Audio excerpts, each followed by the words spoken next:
penyitaan sebuah bidang tanah beserta bangunan di Jalan Hartiri 11, Kebayoran Baru, Jakarta Selatan. Hal ini dalam rangka pemulihan kerugian negara dalam perkara tindak pidana korupsi pengolahan minyak mentah di Pertamina. Demikian. Aset yang disita tim penyidik Satgasus Penanganan dan Penyelesaian Perkara Tindak Pidana Korupsi Jampitsus, yakni 1 bidang tanah serta bangunan berupa rumah di Kebayoran Baru, Jakarta Selatan. Tanah dan rumah yang disita memiliki sertifikat hak milik atas nama anak Riza Khalid, yakni Kanesa Ilona Riza. Sitaan aset ini menjadi barang bukti tindak pidana pencucian uang dalam perkara korupsi tata kelola minyak mentah.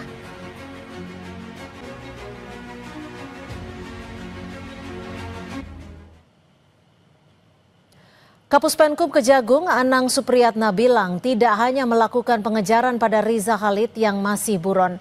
Penyidik juga melakukan sejumlah penyitaan aset Riza Khalid untuk memulihkan kerugian negara di kasus dugaan korupsi tata kelola minyak mentah.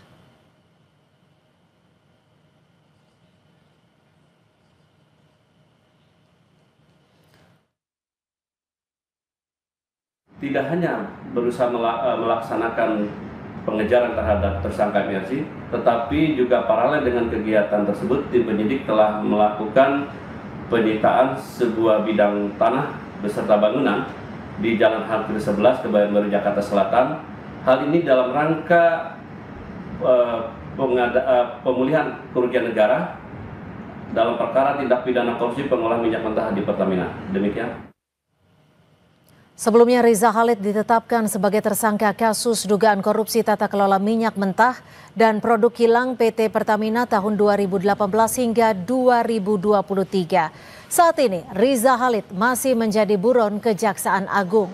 Penerbitan Red Notice terhadap Riza Khalid sudah diajukan ke kantor pusat Interpol di Lyon, Prancis. Selain memburu Riza Khalid, Kejagung juga terus menelusuri aset Riza Khalid. Sebelumnya, Kejaksaan Agung juga menyita rumah mewah seluas 6.500 meter di Bogor dan beberapa mobil mewah milik Riza Khalid.